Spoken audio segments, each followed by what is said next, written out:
Bueno, para mí es un placer estar hoy participando con el capítulo de prevención cardiovascular de niños de la Sociedad Interamericana de Cardiología. Y bueno, el tema a tratar va a ser el riesgo cardiometabólico en el primer año de vida. Yo soy la doctora Livia Machado de Caracas, Venezuela, y a la orden por mis redes. No tengo ningún conflicto de interés para esta ponencia, pero sí quiero manifestar la importancia del cambio que hemos vivido los pediatras, inclusive durante los últimos años, porque hemos tenido un incremento de la obesidad infantil, de su severidad, de las complicaciones, y estas son las que están desencadenando primordialmente en la población general la aparición temprana de factores de riesgo para enfermedad cardiometabólica, el incremento de la hipertensión infantil, no antes asociada a problemas de renales como antes, sino asociadas a obesidad, la dislipidemia, la disfunción endotelial que nos están reportando nuestros cardiólogos infantiles, y todo esto secundario a los pésimos hábitos de alimentación, de actividad física, el incremento de sedentarismo, que inclusive obligó a todas las sociedades científicas cardiológicas a hacer postulaciones, entre ellas la del reciente del doctor Brownwell, donde dice que si no se hace una prevención primordial, no lograremos revertir la enfermedad cardiovascular. Tenemos recientemente este artículo del JAMA que habla del incremento de la presencia de episodios agudos en la población joven de 20 a 30 años, primordialmente desencadenado por las dislipidemias, la presión arterial y el tabaquismo. Nosotros debemos tener una intervención apropiada, oportuna, porque el tiempo de exposición empeora, complica y hace que la enfermedad aterosclerótica se presente cada vez más frecuente y más severa. ¿Cuándo se empieza? En cualquier momento. Tenemos el conocimiento que la obesidad infantil, la hipertensión, tiene un tracking, inclusive los hábitos. Es decir, que en el momento que nosotros vemos alguna alteración en la composición corporal del niño, sabemos que hay la posibilidad de que se perpetúe en el tiempo si no hay intervención. Y los primeros 1000 días, que comprende los 200 de intervención, porque por su altísima plasticidad podemos revertir el problema si actuamos adecuadamente. Por lo cual es fundamental hablar sobre todo de los primeros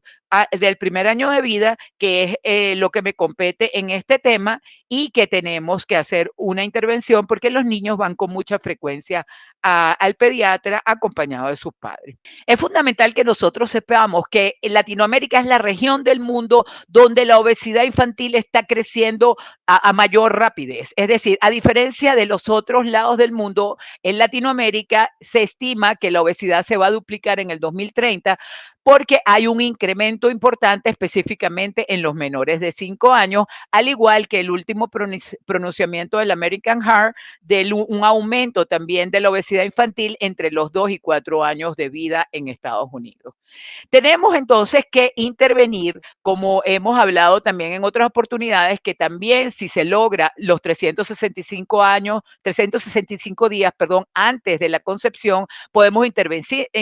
en la educación de la pareja que va a concebir. Pero independientemente de eso, en la madre debemos conocer y monitorizar ese embarazo, porque si el órgano se nutre de manera inadecuada, ese órgano va a tener una menor eficacia funcional y una menor longevidad. O sea, la estructura va a hacer que vaya a haber una disfunción metabólica que va a presentarse inclusive desde las primeras edades de vida. Se sabe que la dieta, los cambios de hábitos de la madre hacia obesidad o deficiencia, el sueño y el ejercicio son factores que van a afectar el crecimiento en el niño y van a producir alteraciones no solamente desde el punto de vista de riesgo aterosclerótico, sino hasta inclusive problemas desde el punto de vista cognitivo a corto, mediano y largo plazo. Por lo cual es importante conocer que si la madre se alimenta de manera inapropiada, con excesos de calorías desde los primeros trimestres, entonces va a desviar hacia la producción de la adiposidad y va a incrementar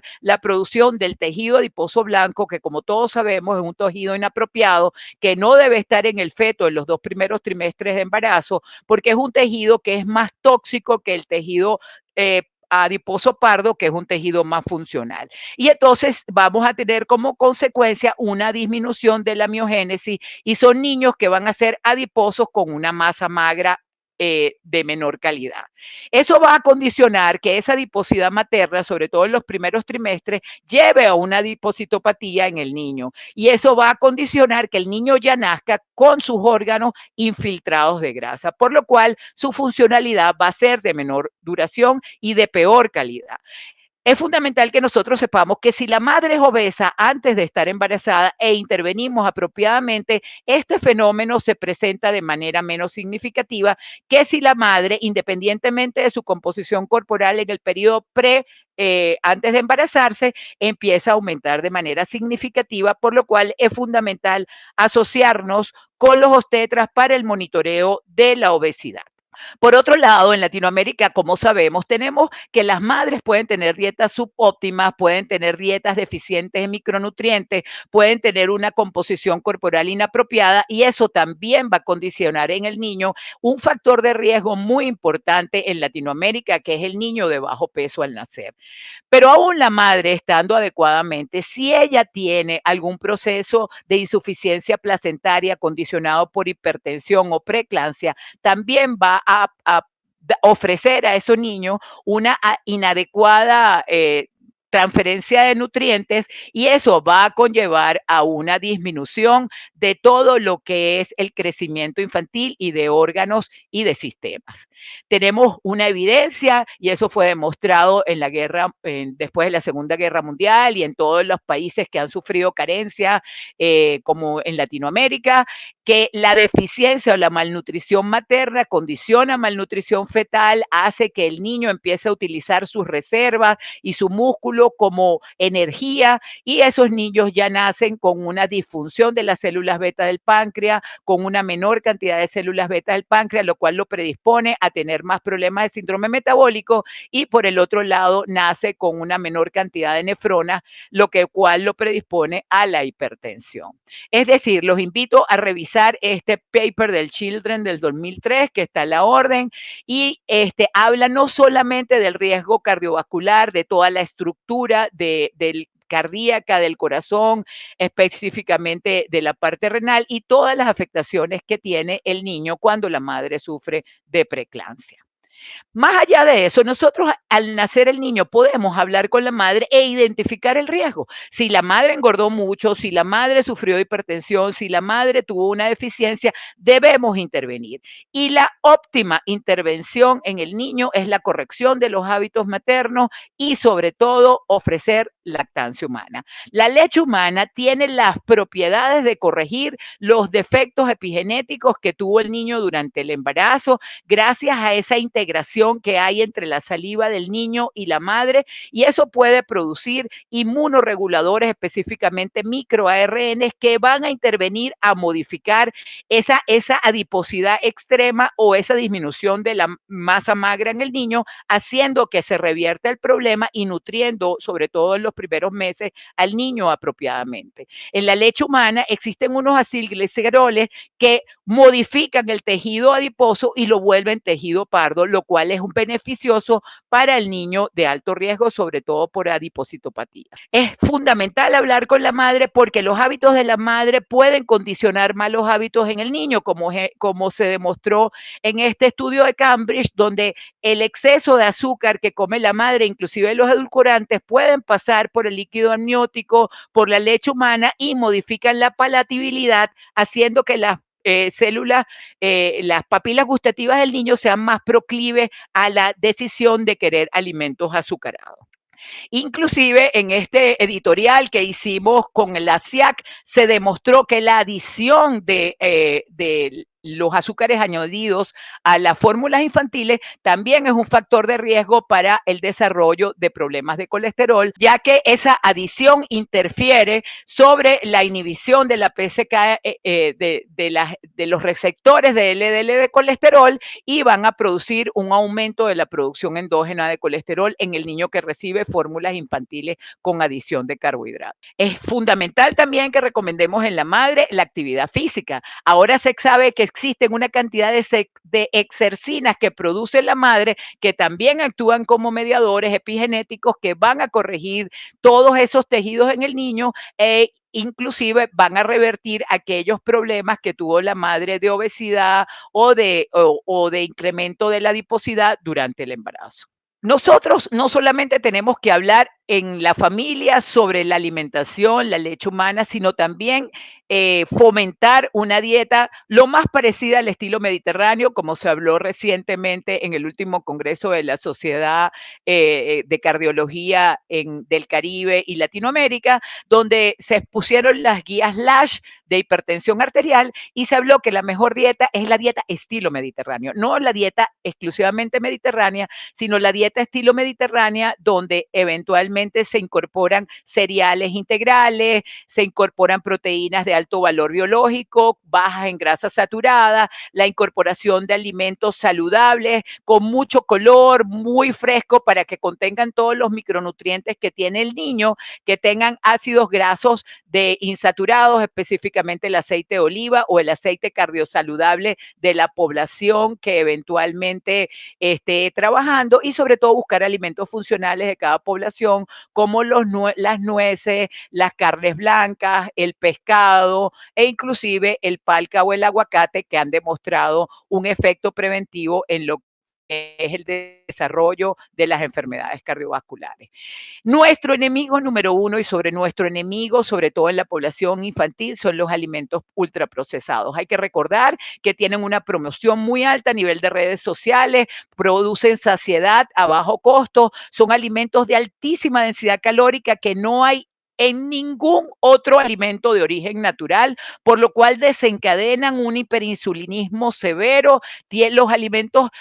ultraprocesados, azucarados, contienen sal, y los alimentos salados ultraprocesados contienen azúcares añadidos, por lo cual son deleterios para la formación y para el desarrollo infantil. Inclusive se ha encontrado que tienen efectos a nivel cognitivo, sobre todo demostrado en los pacientes con trastornos del espectro autista, por lo cual debemos eliminar de la dieta estos alimentos o debemos minimizarlo en lo posible, o eliminarlo, o hacer siempre la recomendación o la pregunta si lo están ingiriendo. La sal y el azúcar, desde la adición, desde las primeras edades de vida, específicamente desde el primer año de vida, son los enemigos número uno para el desarrollo de la hipertensión, que también es el segundo factor de riesgo para el desarrollo de la enfermedad cardiometabólica desde la edad infantil, por lo cual los invito a revisar este estupendo paper del Nutrients del 2021,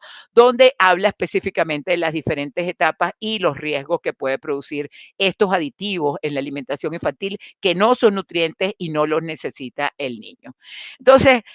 la Academia Americana de Pediatría hace una postula, hace este paper, este consenso del año pasado, que es magnífico, donde debemos intervenir en una legislación o promover la legislación en nuestros países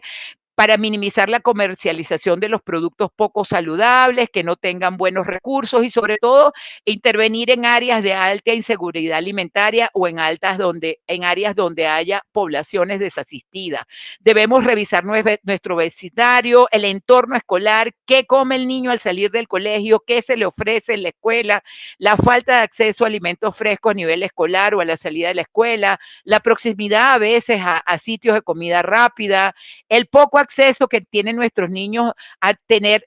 pocos parques donde tengan actividad física segura, y sobre todo la salud ambiental, específicamente contaminación, y también el humo del cigarrillo, específicamente en los jóvenes, de manera pasiva, o en los adolescentes, inclusive con los vapers, que nos están trayendo un problema muy importante. ¿Cómo comen esas familias? ¿Cómo comen los padres? Si toman bebidas azucaradas, cómo es el tamaño de las porciones, que no estén comiendo entre comidas, que tengan su horario definido. La falta de desayuno es un evento muy importante para el desarrollo de las enfermedades cardiovasculares. El tiempo frente en pantalla, que lo vamos a hablar más adelante, como uno de los comportamientos sedentarios más crecientes que están teniendo inclusive los deportistas. La duración y la calidad del sueño. Ya hablamos del humo ambiental, el estrés psicosocial y para eso inclusive coloco este paper que hicimos del impacto de la crisis humanitaria y cómo en pacientes deficientes los lleva a tener riesgo de síndrome metabólico por el tipo de alimento y el estrés psicosocial que vive en esa familia y las experiencias adversas que puedan tener los niños en la infancia. Existen algunos síndromes genéticos, las dislipidemias familiares, algunos síndromes monogénicos y poligenéticos que debemos identificar en el niño desde la etapa prenatal o inclusive en la etapa al nacer, lo que hablamos del riesgo prenatal, la diabetes gestacional, el tabaquismo materno, son factores de riesgo que debemos incorporar en esos 1000 días y debemos anotar con un clic porque ese niño, si no hay una intervención apropiada educacional, va a desarrollar la enfermedad cardiometabólica de manera precoz y severa. Y si el niño desarrolla esa enfermedad antes de la pubertad, podemos revertirla, pero si ya se desarrolla después de la pubertad, tenemos mucho más riesgo de poder corregirla. Cada vez se habla más de los trastornos conductuales como también como factores de riesgo para el desarrollo de la enfermedad cardiometabólica, por lo cual en esas etapas ya esos niños que tienen problemas conductuales de sobreprotección o de discapacidad, debemos entonces evaluar si hay un aumento importante en ello de su adiposidad o una ganancia de peso durante su crecimiento. Debemos monitorizar siempre el desarrollo infantil en los niños con déficit o con exceso. Es muy importante que la ganancia de peso no sea rápida en ninguna etapa de la vida porque va a condicionar un aumento del riesgo cardiometabólico y va a condicionar un aumento de la adiposidad central.